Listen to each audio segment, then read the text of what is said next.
반갑습니다. 8월 19일 월요일 튜티스케치 시간입니다. 오늘 본문은 열왕기하 25장 18절부터 30절까지의 말씀입니다.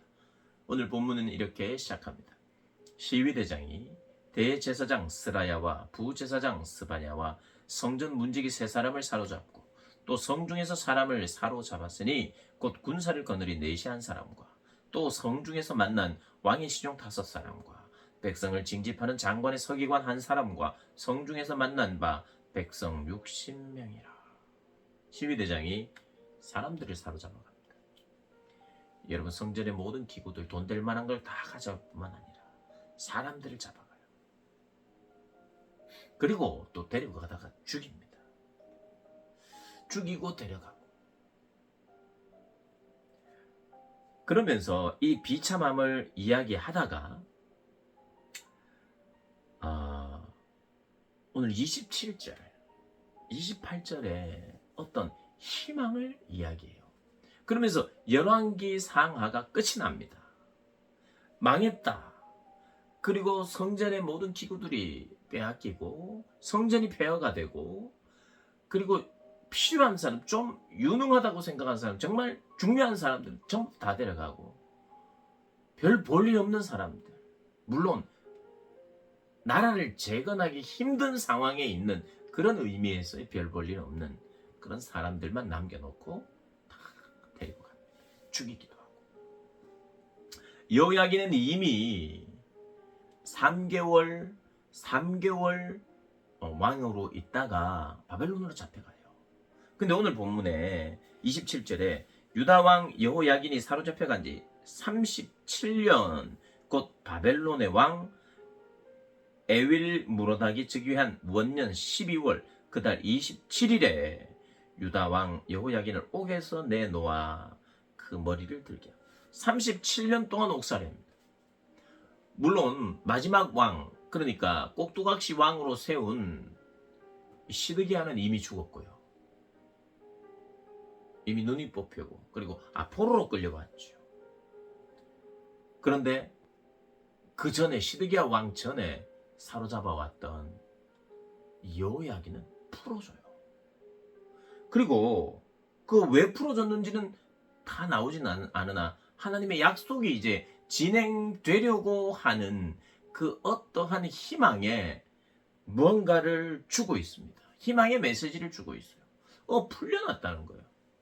근데 그 풀려난 정도가 아니라 28절에 왕의 대우를 받습니다. 28절에 그에게 좋게 말하고 그의 지위를 바벨론에 그와 함께 있는 모든 왕의 지위보다 높이고 그 죄수의 의복을 벗게 하고 그의 일평생에 항상 왕의 앞에서 양식을 먹게 하였고, 그가 쓸 것은 날마다 왕에게서 받는 양이 있어서 종신토록 끊이지 아니하였다. 항상 왕의 앞에서, 왕의 모든 다른 포로국들의 왕을 말하겠죠. 그 왕보다 더 높은 지위를 주고.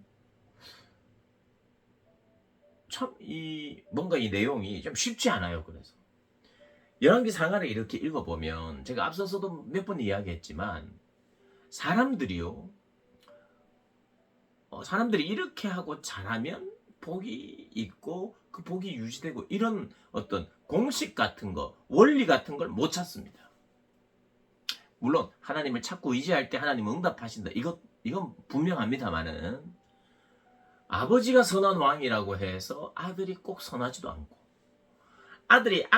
아버지가 악하다고 해서 아들이 반드시 악하지도 않고, 그러니까 아버지가 중요하지 않고 신앙교육을 어떻게 받았는지가 중요하지 않다. 물론 중요한데, 열왕기 상하는 아버지 때문에 너희가 혜택을 받았거나 아버지 때문에 손해를 받거나 이런 거 아니다, 이렇게 이야기해요. 그리고요, 히스기야 왕 같은 경우에는 하나님께 기도해서 죽을 병에 걸렸으나 응답을 받고 15년을 더 삽니다. 근데 요시야는요, 종교개혁을, 히스기야도 그렇고 요시야도 그렇고 종교개혁을 한 두 왕이에요. 그런데 요시야는요, 종교개혁을 하고 얼마 있다가 죽습니다. 전쟁에 나가서요. 하나님 좀 구원하시고 도와주시면 좋은데 빨리 죽어요. 그런데 히스기야는 하나님께 간구해서 하나님이 응답하셔서 15년을 더 살려주셨는데, 그 15년이요, 오히려 없었으면 좋았을 15년이 되어버렸어요. 그의 교만이 드러나서 오히려 하나님 보시기에 부끄러운 15년이었어요.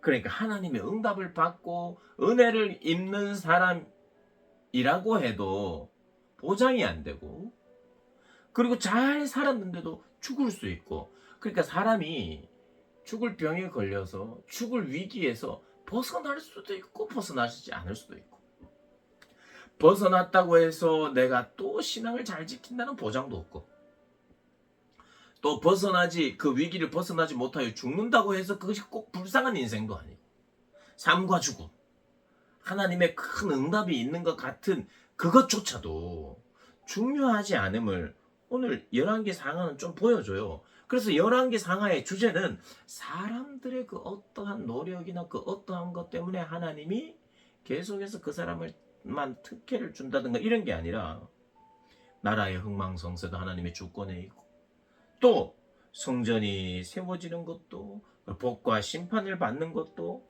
이 모든 것도 어떤 공식과 원리라기보다 하나님의 손에 달려있다. 물론 사람들이 잘하는데 하나님을 저주하신다는 이런 뜻이 아니에요. 언제나 하나님과 동행하고 깨어 있어야 되는 게 중요하지.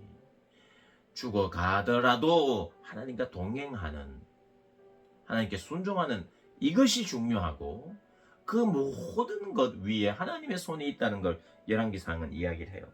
그래서 때로는요, 어떤 인간의 노력이나 계획, 혹은 이 악한 무리들의 그런 모함이나 이런 것과 상관없이 하나님은 하나님의 뜻과 하나님의 계획을 이루고 가신다는 것을 보여주고 있어요. 왕이 세워지고 왕이 또다시 폐위가 되고 누군가가 배반하고 이러는 역사가 반복되지만, 여전히 하나님의 손이 그 나라의 역사 가운데 있다는 것을 보여주고 있어요. 그리고 마지막에, 그럼에도 불구하고 여호야길이 왜 풀려났는지 모르지만 풀려나는 그 풀려남이 앞으로 이 바벨론에서 이 유대 백성이 포로에서 해방이 되어서 하나님의 약속이 이루어질 것이라는 희망을 주면서 이 열왕기서가 마무리가 됩니다. 이 열왕기서는 지난번에도 한번 말씀드렸습니다만 쉽지 않아요. 교훈을 받기가 쉽지 않습니다. 그리고 여기서 여기까지는 정말 좋은 교훈, 여기서는 나쁜 교훈, 뭐 이렇게 또 구분도 안 돼요. 무엇이 정말 좋은 것일까? 우리로 하여금 생각하게 만듭니다. 그래서 그 딱 하나, 정확한 하나는 언제나 내가 하나님 앞에 교훈을 받기를, 그리고 언제나 내가 교만해질 수 있어서 늘 깨어 있어야 된다는 것. 계속해서 성령의 바람이 막 나를 채워야 돼요. 그래서 채워지고 또 채워지고 또 채워지고, 그래서 계속되는 주님의 공급을 통해서 우리가 제대로 살 수 있는 존재라는 것 열왕기 상하는 가르쳐주고 있습니다. 사랑하는 여러분, 그래서 우리가 날마다 주님을 찾는 게 필요해요. 날마다 성령에 충만해야 됩니다. 날마다 말씀에 충만해야 돼요. 날마다 예수로 충만해야 돼요. 예수 닮기를 정말 원해야 되고, 날마다 주님이라면 어떻게 하셨겠습니까? 자꾸 물어가면서 겸손히 주님을 찾지 않으면 안 된다, 이것을 말하는 것이 열왕기 상하고, 또 동시에 지금 어떤 자리냐, 죽음의 자리냐, 포로의 자리냐, 성공의 자리냐, 그 자리에서 하나님을 찾으면 하나님의 약속, 하나님의 함께하심, 하나님의 구원, 그것이 너에게 이루어질 것이다 말씀하는 게 열왕기서 이야기입니다. 열왕기서를 마치면서 이 교훈이 저와 여러분에게 남아서 하나님을 내가 지금 현재 찾고 계속해서 주님을 의지하며 살아가기를 그렇게 바라는 그런 교훈을 얻는 저와 여러분 되시기를 주님의 이름으로 축복합니다.